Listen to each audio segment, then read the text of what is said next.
Ijambo stress ritarabonerwa ijambo ry'ikinyarwanda rikwiye byabaye igikwira mu muryango nyarwanda ndetse n'ahandi ku isi. Stress twakwita umuhangayiko cyangwa umujagararo abantu bahura nayo haba mu kazi, mu bakozi no mu bakoresha, mu rugo, ku ishuri n'ahandi mu buzima butandukanye. Abantu bibwira ko stress igaragarira mu mutwe gusa cyangwa mu marangamutima gusa, nyamara ahubwo stress ikora mu mubiri wose. Iyo ugize stress umubiri wose ugerwaho n'ingaruka zayo, aho imiyoboro y'amaraso yifunga, umuvuduko w'amaraso ukazamuka ndetse n'umutima ugateragura cyane, guhumeka nabyo biriyongera ndetse no mu maraso hakiyongeramo imisemburo ya cortisol ndetse na adrenaline. Iyo rero ya stress gutinzeho nta kabuza za mpinduka zibyara uburwayi nk'uko tugiye kubibona muri iyi nkuru. Indwara ziza ku isonga mu ziterwa na stress harimo indwara z'umutima. Umutima ni wo wa mbere ugerwaho n'ingaruka za stress, aho ugira ikibazo cy'umuvuduko ukabije w'amaraso. Si ibi gusa kuko ishobora no gutera umutima guhagarara, dore ko stress itera umutima gutera cyane, bityo bikazamura igipimo cya cholesterol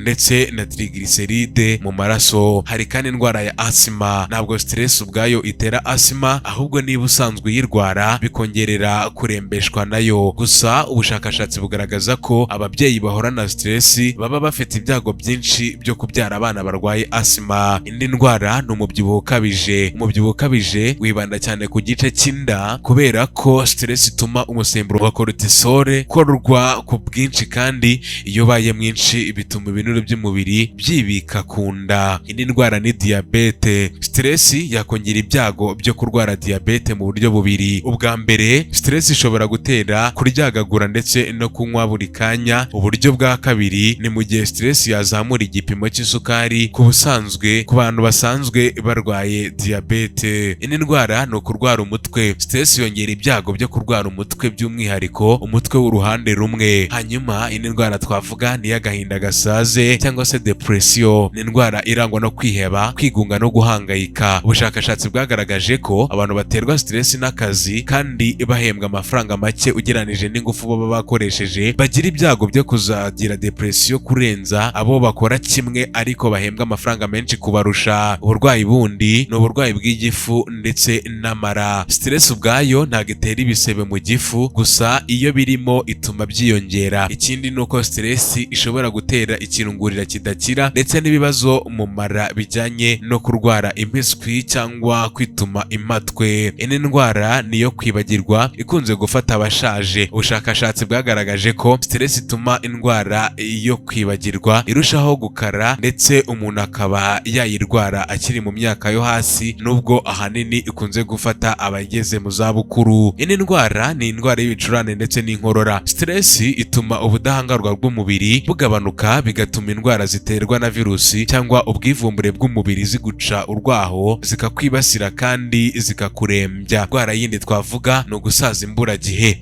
Mu mikurire hari bimwe bigendana n'imyaka umuntu afite, nko kumera imvi, gupfuka umusatsi cyangwa uruhara, iminkanyari, rubagimpande ndetse n'ibindi, ariko ibyo bikaza ari uko umuntu ashaje. Stress rero yo ituma ibi bikuzaho mbereho imyaka hagati y'9 na 17. Niho rero usanga wazanye imvi ukiri muto cyangwa uruhara, isura ishaje kandi imyaka ari mike. Hari kandi gupfa imburagihe. Nubwo urupfu ntawe urubuza kuza iyo igihe cyageze, ariko hari ibyongera ibyago byo gupfa ukiri muto. Ubushakashatsi bugaragaza ko ababa mu buzima bwuzuye stress bapfa byihuse ku kigero cya 63% ugereranije n'abo bangana bibera mu buzima butagira stress. Noneho reka turebe ibyagufasha guhangana na stress.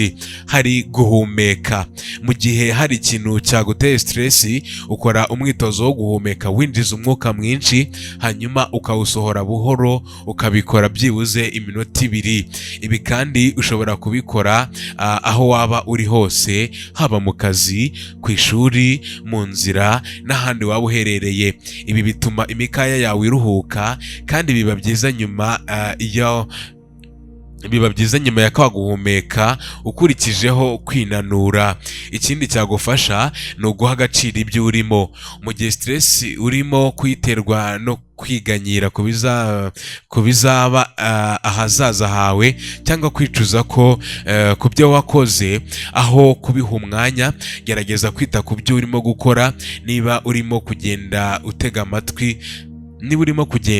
utega amatwi intambwe zawe, niba urimo kurya wumvirize icyanga cy'ibyo urimo kurya, niba uri mu kazi aba ariko uha umwanya, niba urimo kumva umuziki wumva injyana ukunda ndetse n'ubutumwa burimo n'ibindi bizagufasha. Ikindi ni ukwiga kubaho bijyanye n'aho uri ndetse n'ibyo urimo. Abo muri kumwe ni kimwe mu bintu bigora bamwe kumenyera. Urugero, niba utwaye imodoka wakererewe akazi hanyuma ugahura n'urujya n'uruza rw'imodoka nyinshi, aribyo twakwita ambutiyaje, bisaba guhagarara umwanya aho kwijujuta, kuko n'ubundi ntacyo uri bubikoreho. Wafata ako kanya nk'amahirwe ubonye yo kwitekerezaho ndetse no kugira ibyo uhindura muri wowe. Ikindi cyagufasha ni ukwirinda gutekereza ku bibazo gusa. Ntabwo mu buzima duhora mu buzima gusa bubi, ahubwo tujya tugira n'aho dutsinda. Mu gihe stress kugose, ibuka ko hari igihe wabonye amahirwe, ibuka ko ufite umuryango, inshuti ndetse ukiri muzima. Niba waramugariye mu mpanuka,